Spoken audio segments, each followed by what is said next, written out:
Hello बच्चों, आप सभी का स्वागत है आपके YouTube चैनल में। लास्ट लेक्चर में हम लोगों ने इलेक्ट्रिक फील्ड के बारे में पढ़ लिया था, इलेक्ट्रिक फील्ड लाइंस के बारे में पढ़ा और इलेक्ट्रिक फील्ड लाइंस से रिलेटेड डिफरेंट प्रॉपर्टीज़ को डिस्कस किया। आज हम पढ़ने वाले हैं इलेक्ट्रिक डाइपोल। बोर्ड पे देख करके आप लोगों को समझ में आ गया होगा। तो आज का जो हमारा डिस्कशन का विषय है, डिस्कशन के लिए जो टॉपिक मैंने सेलेक्ट किया है वो है इलेक्ट्रिक डाइपोल। तो वीडियो में लास्ट तक बने रहिए। अगर आपने चैनल को सब्सक्राइब नहीं किया है तो सब्सक्राइब कर लीजिए। और आइए अब देखते हैं कि क्या होता है इलेक्ट्रिक डाइपोल और कैसे हम समझ सकते हैं इलेक्ट्रिक डाइपोल के बारे में। तो बात करते हैं इलेक्ट्रिक डाइपोल की।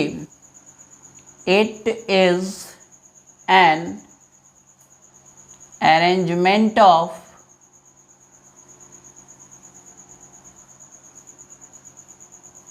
टू इक्वल एंड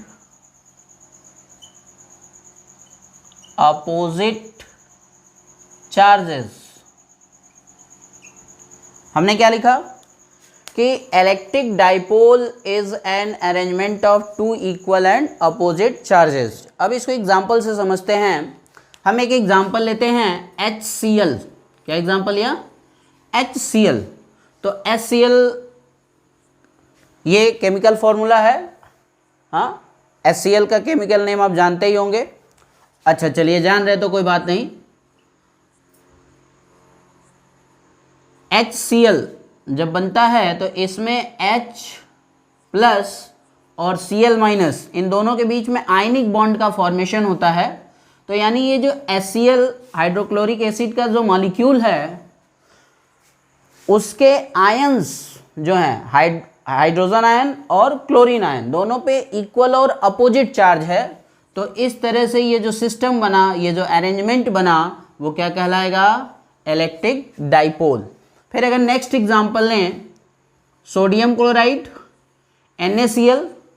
अब तो तुम बोलोगे सर NaCl जो है वो Na प्लस और Cl माइनस से मिलकर के बना होता है। ये एक ऐसा सिस्टम बना रहे हैं जो दो इक्वल और अपोजिट चार्ज से बने हुए हैं।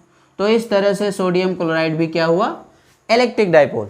मतलब अब थोड़ा क्लियर हो गया होगा कि इलेक्ट्रिक डाइपोल एक ऐसा अरेंजमेंट है, एक ऐसा सिस्टम है जिसमें दो इक्वल और अपोजिट चार्ज कुछ डिस्टेंस पे सेपरेटेड होते हैं। जैसे अगर ये एक पॉइंट चार्ज है -Q और दूसरा पॉइंट चार्ज क्या है? +Q। तो इन दोनों चार्ज के बीच का जो सेपरेशन है इसको 2L से डिनोट करें। The distance between these two charges -Q and +Q is denoted by 2L। तो ये एक ऐसा सिस्टम बना रहे हैं जिसमें कितने चार्ज हैं? दो चार्ज हैं। एक +Q है और दूसरा -Q है और दोनों चार्ज अपोजिट हैं। तो यानी एक ऐसा सिस्टम जो दो इक्वल और अपोजिट चार्ज से मिलकर के बना होता है उसको हम इलेक्ट्रिक डाइपोल कहते हैं। एग्जाम्पल आज पे अगर कभी पूछा जाए तो बहुत सारे एग्जाम्पल मिलेंगे। HCl, NaCl, H2O etcetera. तो इस तरह से इलेक्ट्रिक डाइपोल एक ऐसा अरेंजमेंट है जिसमें टू इक्वल और अपोजिट चार्ज होते हैं जो कुछ डिस्टेंस पे सेपरेटेड होते हैं। दोनों चार्ज के बीच का जो सेपरेशन है उसको हम 2L से डिनोट करेंगे और 2L क्या कहलाएगा? Length of the dipole.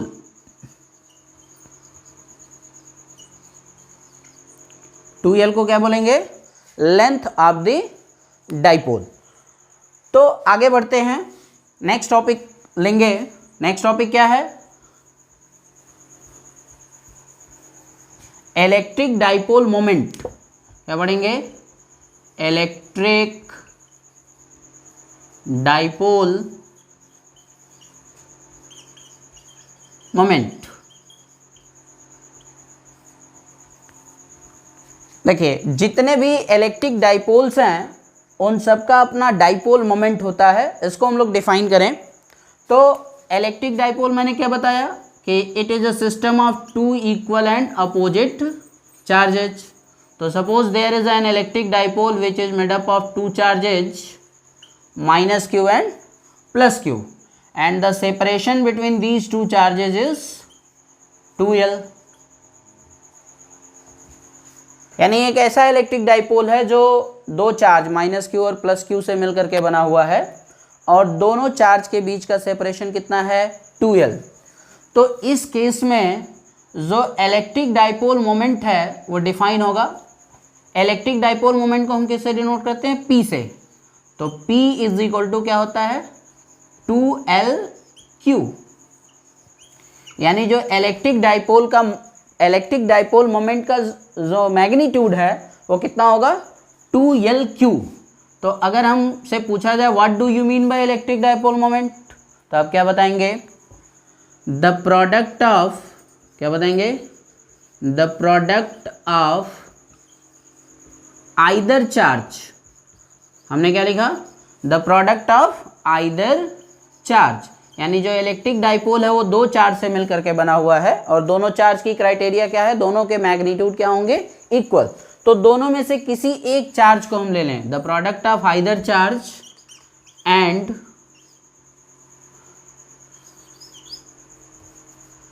Separation between two charges. What is the separation? Separation is 2L। Separation 2L between the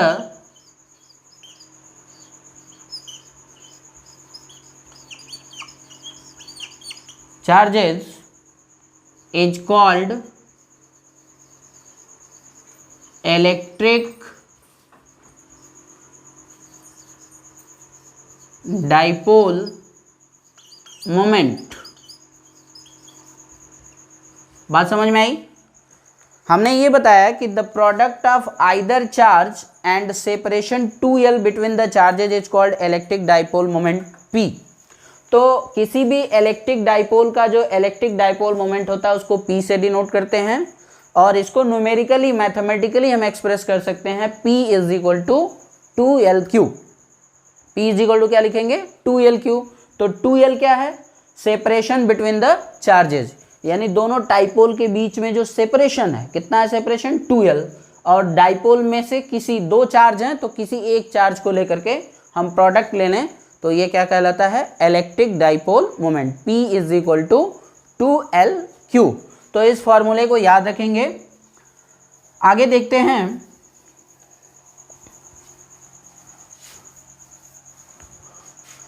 आगे।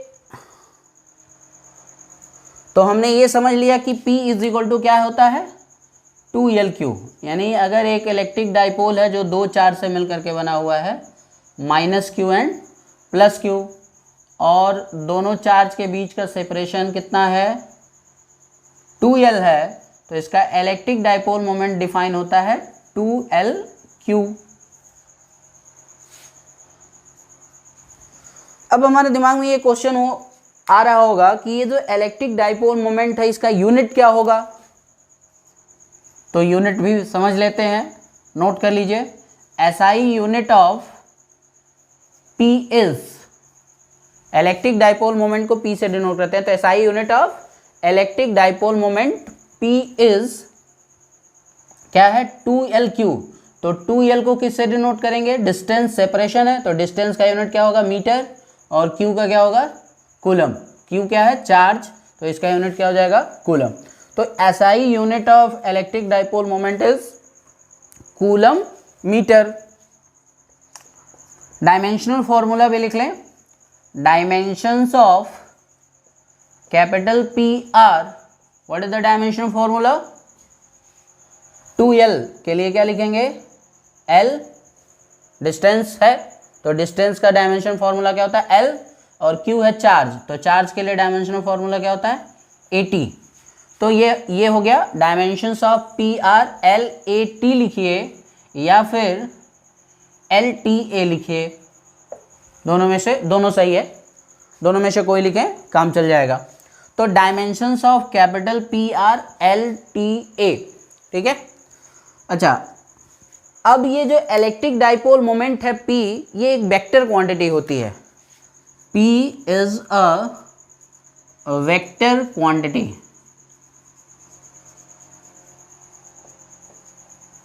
and is directed from -q to +q, यानी जो इलेक्ट्रिक डाइपोल मोमेंट P है वो vector quantity है,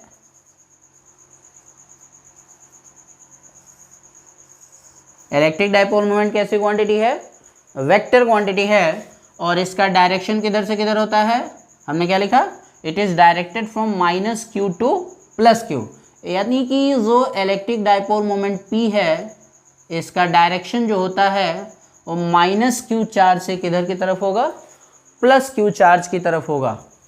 कहीं कोई दिक्कत इतना समझने में, क्लियर। तो ये जो इलेक्ट्रिक डाइपोल मोमेंट है वो वेक्टर क्वांटिटी है और इसका डायरेक्शन होता है -q से +q की तरफ। मैग्नीट्यूड की बात करें तो क्या होता है, 2Lq। अब अगर आपके से ये क्वेश्चन पूछा जाए, कैलकुलेट द डाइपोल मोमेंट, अब हम डाइपोल मोमेंट लिख रहे हैं तो इसमें इलेक्ट्रिक जो है वो अंडरस्टूड है। Calculate electric dipole moment of NaCl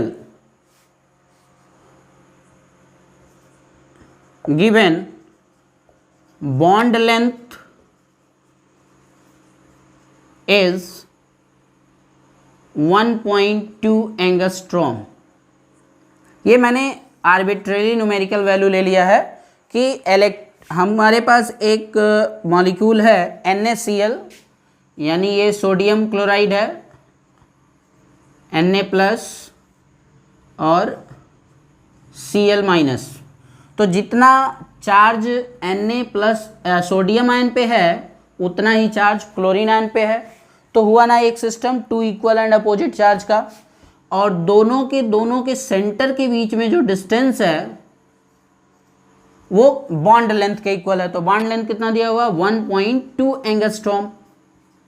कहीं कोई दिक्कत, तो 2L is equal to 1.2 angstrom. तो हमको क्या फाइंड आउट करना है, electric dipole moment P find out करना है।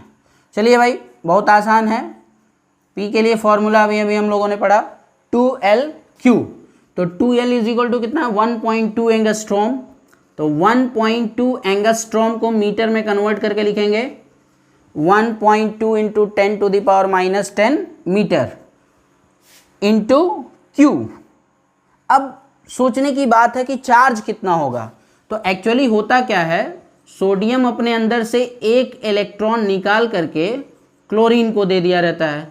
तो जब एक इलेक्ट्रॉन निकलेगा तो कितना चार्ज आएगा सोडियम पे, +E का चार्ज आएगा, और एक इलेक्ट्रॉन क्लोरीन पे गया तो इस पे कितना चार्ज आएगा, -E।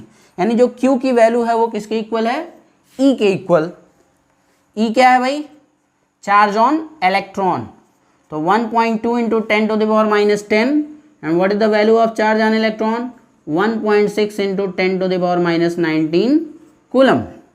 तो P इज इक्वल टू, अब यहाँ से आप क्या लिख सकते हैं, 1.2 इज मल्टीप्लाइड बाई 1.6 कितना होगा, 12 6 72, 7 हो गया carry, 12 1 12 and 7 19, it will give you 1.92। यानी 1.2 में 1.6 से मल्टीप्लाई करेंगे तो कितना आएगा, 1.92 इंटू 10⁻10 और -19। तो -10 और -19 दोनों को ऐड करेंगे तो क्या हो जाएगा, 10⁻29। अब हम इसका यूनिट यहाँ पे प्लेस कर देंगे। तो इलेक्ट्रिक डाइपोल मोमेंट का यूनिट क्या है, कूलम मीटर। कूलम मीटर, ये हमारे क्वेश्चन का आंसर हो गया कि अगर सोडियम क्लोराइड है, सोडियम क्लोराइड मॉलिक्यूल है और उसका बॉन्ड लेंथ अगर 1.2 एंगस्ट्रॉम हो तो उसका इलेक्ट्रिक डाइपोल मोमेंट कितना होगा, 1.92 इंटू 10⁻29 कूलम मीटर। तो इस तरह से हमने ये समझा कि electric dipole is an electronic system, हमने क्या समझा कि electric dipole is an electronic system which is made up of two equal and opposite charges minus q and plus q, and the separation between these two charges is denoted by 2l and is known as length of the dipole. So the product of either charge q and the separation between the charges is called electric dipole moment. P is equal to 2lq. Electric dipole moment is a vector quantity which direction is from minus q to plus q. SI unit of electric dipole moment is coulomb meter and dimensional formula is LTA. Is it clear for everyone? तो हम next topic पढ़ने जा रहे हैं कि electric dipole moment की वजह से कितना इलेक्ट्रिक फील्ड जनरेट होगा. What will be the magnitude of electric field generated by electric dipole. Is it clear? तो next topic is electric field due to electric dipole. तो नेक्स्ट टॉपिक शुरू करते हैं. क्या electric field due to electric dipole. Electric field due to electric dipole. Electric dipole एक ऐसा arrangement है जिसपे दो चार्ज हैं, एक प्लस क्यू चार्ज है और दूसरा माइनस क्यू चार्ज है. तो इस केस में ये जो प्लस क्यू चार्ज है और जो दूसरा माइनस क्यू चार्ज है, ये दोनों के दोनों चार्ज इलेक्ट्रिक फील्ड प्रोड्यूस करेंगे. प्लस क्यू चार्ज भी इलेक्ट्रिक फील्ड प्रोड्यूस करेगा तो वो मान लेते हैं ई प्लस हो जाएगा, और माइनस क्यू चार्ज भी इलेक्ट्रिक फील्ड प्रोड्यूस करेगा, वो क्या होगा ई माइनस. तो दो अलग अलग चार्ज इलेक्ट्रिक फील्ड प्रोड्यूस कर रहे हैं, ई प्लस और ई माइनस. दोनों पे हम सुपरपोजिशन प्रिंसिपल अप्लाई करेंगे. क्या अप्लाई करेंगे? सुपरपोजिशन प्रिंसिपल अप्लाई करके ई प्लस और ई माइनस का रिजल्टेंट फाइंड आउट कर लेंगे तो हमको electric field due to electric dipole पता चल जाएगा. हमारा नेक्स्ट टॉपिक क्या है? Electric field due to electric dipole. तो इसको हम दो डिफरेंट केस में पढ़ेंगे. पहला केस हमने लिया है electric field due to dipole on its axis. तो सबसे पहले हम समझने की कोशिश करते हैं कि जो इलेक्ट्रिक डाइपोल है उसका एक्सिस क्या होता है. तो बच्चों इलेक्ट्रिक डाइपोल एक ऐसा अरेंजमेंट है जिसमें two equal and opposite charges minus Q and plus Q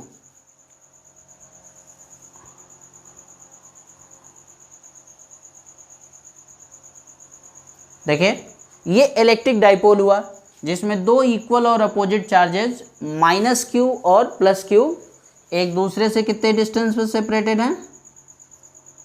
2l distance पे सेपरेटेड हैं. The separation between the charges is 2l.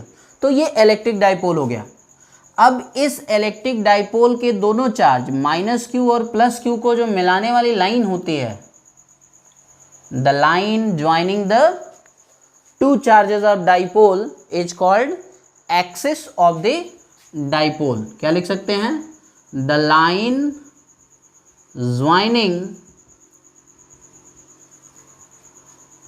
line joining the two charges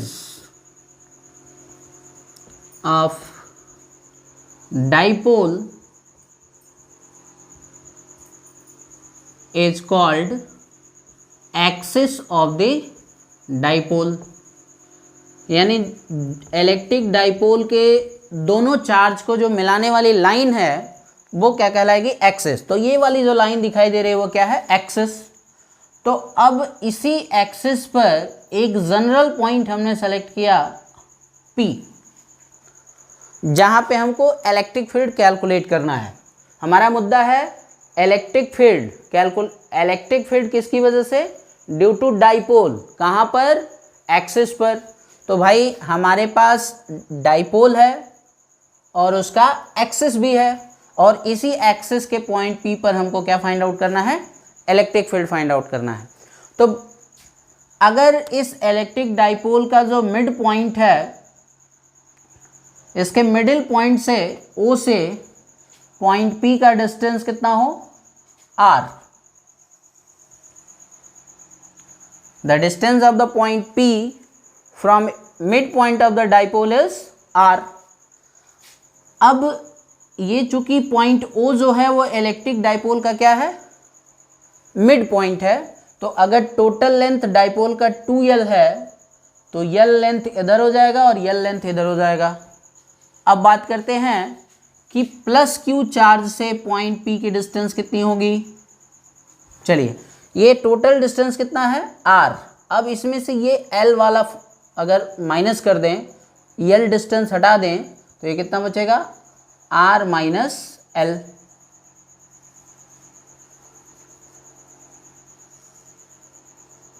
कहीं कोई दिक्कत इतना समझने में? यानी जो डाइपोल का पॉजिटिव चार्ज है प्लस Q, उसकी पॉइंट P से सेपरेशन कितनी है, R माइनस L। अब जो इसका निगेटिव चार्ज है माइनस Q का पॉइंट P से सेपरेशन कितना होगा। देखिए, ये यहाँ तक R है और इसमें ये L ऐड हो जाएगा, तो टोटल डिस्टेंस कितना हो जाएगा, R प्लस L। यानी कि निगेटिव चार्ज जो है वो पॉइंट P से कितने डिस्टेंस पर है, R प्लस L डिस्टेंस पर है। कहीं कोई दिक्कत इतना समझने में? आइए, ये जो प्लस Q चार्ज है वो अपना इलेक्ट्रिक फील्ड प्रोड्यूस करेगा पॉइंट P पर, जिसको हम सपोज कर लें क्या है, E पॉजिटिव। क्या आप सपोज कर लिए, E पॉजिटिव। तो E पॉजिटिव का डायरेक्शन किधर होगा, प्लस Q चार्ज से जो उसका इलेक्ट्रिक फील्ड होता है उससे अवे होता है। The electric field produce by the positive charge is away from the charge. तो इस तरह से पॉइंट P पर जो इलेक्ट्रिक फील्ड का डायरेक्शन होगा वो प्लस Q चार्ज से अवे की तरफ होगा। ठीक इसी तरह से निगेटिव चार्ज जो है माइनस Q, इसका डायरेक्शन क्या होगा, निगेटिव चार्ज की वजह से जो इलेक्ट्रिक फील्ड प्रोड्यूस होता है वो चार्ज की ही तरफ होता है उसका डायरेक्शन। तो माइनस Q की वजह से जो इलेक्ट्रिक फील्ड प्रोड्यूस हो रहा है उसको हम मान लेते हैं क्या, E माइनस, जो कि किधर वर्क करेगा, टुवर्ड्स द निगेटिव चार्ज। तो इस तरह से पॉइंट P पर कितने इलेक्ट्रिक फील्ड एग्जिस्ट कर रहे हैं, दो। एक E प्लस जो पॉजिटिव चार्ज से जनरेट हुआ है अवे फ्रॉम द पॉजिटिव, और दूसरा E माइनस जो कि निगेटिव चार्ज की वजह से जनरेट हुआ है टुवर्ड्स द निगेटिव चार्ज। तो अब इसकी मैग्नीट्यूड लिखने की कोशिश करें। Electric field eight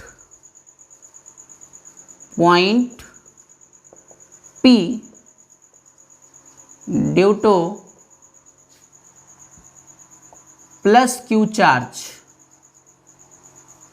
plus Q charge की वजह से पॉइंट P पर कितना इलेक्ट्रिक फील्ड होगा, E plus is equal to होगा KQ by R square.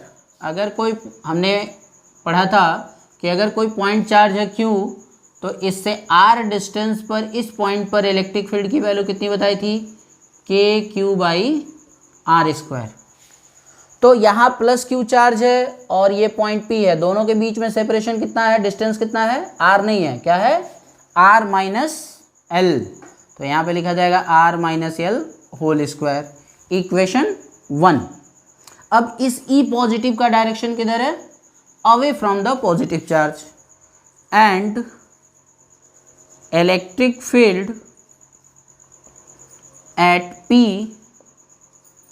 Eight point P due to minus Q charge. यानी ये जो माइनस Q वाला जो चार्ज है, ये वाला, इसकी वजह से पॉइंट P पर जो इलेक्ट्रिक फील्ड है वो कितना है, E निगेटिव। तो E निगेटिव की वैल्यू अगर पुट करें तो E negative is equal to हो जाएगा KQ upon R plus L whole square. क्यों R प्लस L लिखा इस बार मैंने, क्योंकि माइनस Q चार्ज का पॉइंट P से जो सेपरेशन है वो कितना है, R प्लस L है। तो E minus is equal to हो गया KQ upon R plus L whole square. तो इस तरह से जो इलेक्ट्रिक डाइपोल है उसमें कितने चार्ज हैं, दो, माइनस Q और प्लस Q। तो प्लस Q की वजह से जो इलेक्ट्रिक फील्ड है वो कितना है, E प्लस, और माइनस Q की वजह से जो इलेक्ट्रिक फील्ड है वो कितना है, E माइनस। तो इस तरह से पॉइंट P पर कितने इलेक्ट्रिक फील्ड मिले, दो, एक E पॉजिटिव और दूसरा E निगेटिव। अब ये ई पॉजिटिव और ई नेगेटिव दोनों एक दूसरे के अपोजिट हैं, यानी इनके बीच में कितना एंगल वर्क है, 180 डिग्री का एंगल बन रहा है। देखिए ई पॉजिटिव और ई नेगेटिव के बीच में कितना एंगल का फॉर्मेशन हो रहा है, theta is equal to 180 degree. अच्छा, हम ये जानते हैं कि दो वेक्टर का रिजल्टेंट क्या होता है, R is equal to under root, बोलिए याद है, R is equal to under root A square plus B square plus 2ab cos theta. If theta is equal to 180 degree then R is equal to A minus B. जब theta की value 180 degree होती है, यानी दो vector एक दूसरे से क्या होते हैं, अपोजिट डायरेक्शन में होते हैं, तो उनके बीच का एंगल 180 डिग्री होता है। तो उस केस में रिजल्टेंट फाइंड आउट करने के लिए हम क्या करते हैं, एक वेक्टर के मैग्नीट्यूड को दूसरे वेक्टर के मैग्नीट्यूड से माइनस कर देते हैं। तो अब यहाँ देखिए ई पॉजिटिव है और ई निगेटिव है, दो वेक्टर वर्क कर रहे हैं, ई पॉजिटिव और ई निगेटिव, दोनों के बीच का एंगल कितना है, 180 डिग्री। तो अगर पॉइंट P पर रिजल्टेंट फाइंड आउट करें तो क्या होगा, thus the resultant electric field at point P due to dipole, किसकी वजह से कैलकुलेट करेंगे, डाइपोल की वजह से कैलकुलेट करेंगे, तो कितना होगा, net electric field E is equal to क्या होगा, vector E plus vector E minus.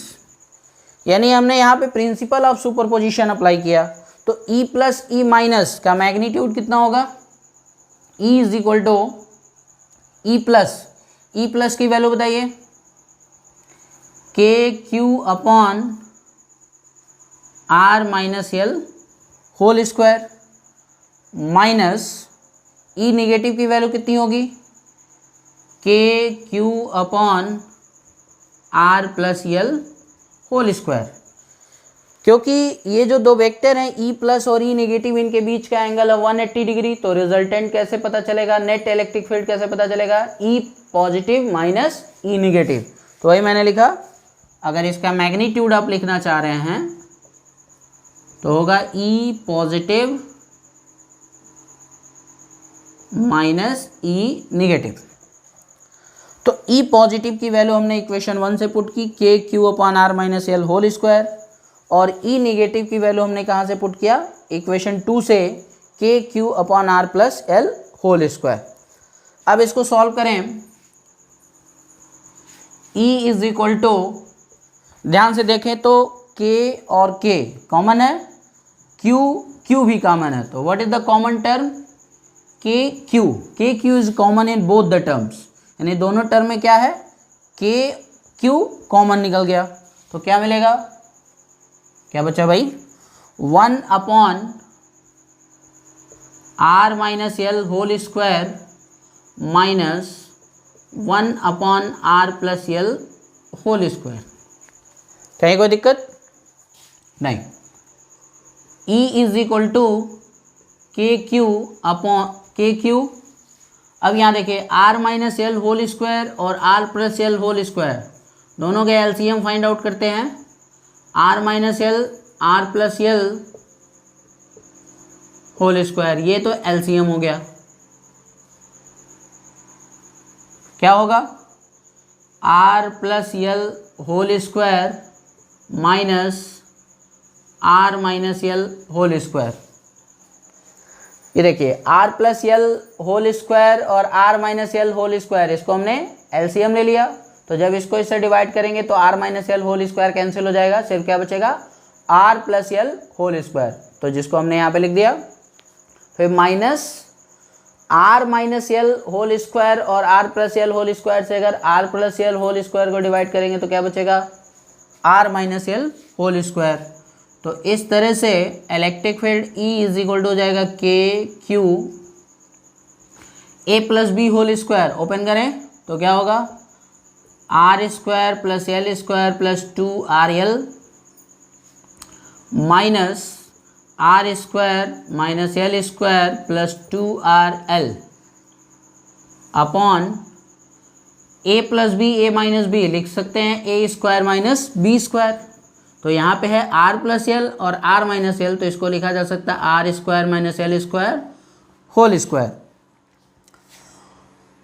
E is equal to, यहाँ देखिए आर स्क्वायर से आर स्क्वायर कैंसिल हो गया और एल स्क्वायर से एल स्क्वायर कैंसिल हो गया, तो 2RL प्लस 2RL कितना बचेगा 4RL। तो K Q into 4RL upon R square minus L square whole square. E is equal to K, अब इसको थोड़ा मैनेज करके लिखें, 4RL इंटू क्यू, क्या लिखा हुआ है 4RL इंटू क्यू, तो इसको हम 2 इंटू 2 लिख दिया है। 4 को हमने क्या लिख दिया 2 इंटू 2 और इस L को इस 2 के साथ लिख दिया। ये क्या है Q, Q को भी यहीं लिख दिया। यहाँ क्या बच गया R। हमने कुछ नहीं किया, ये जो टर्मिनोलॉजी थी के क्यू को तो एज इट इज लिख दिया, के क्यू, के और Q। ये 4 है, इसको हमने स्प्लिट कर दिया। 4 को हम लिख सकते हैं 2 इंटू 2, तो 2 2 जा 4, तो 2 यहाँ लिख दिया, 2 यहाँ लिख दिया। इस L को यहाँ लिख दिया और इस Q को इस L के साथ मैनेज कर दिया। तो क्या बचेगा R square minus L square whole square. आइए E is equal to K into 2LQ, 2LQ को क्या लिख सकते हैं P लिख सकते हैं। Electric dipole moment P is equal to क्या होता है 2LQ। तो ये जो ब्रैकेट में टर्मिनोलॉजी दिखाई दे रही है 2LQ, क्या कौन सा टर्म है 2LQ, तो इसको हम क्या लिख सकते हैं P। तो K into 2P R upon R square minus L square whole square. तो इस तरह से हमने एक्सप्रेशन फाइंड आउट किया K into 2PR upon R square minus L square whole square. This is the expression for the electric field due to electric dipole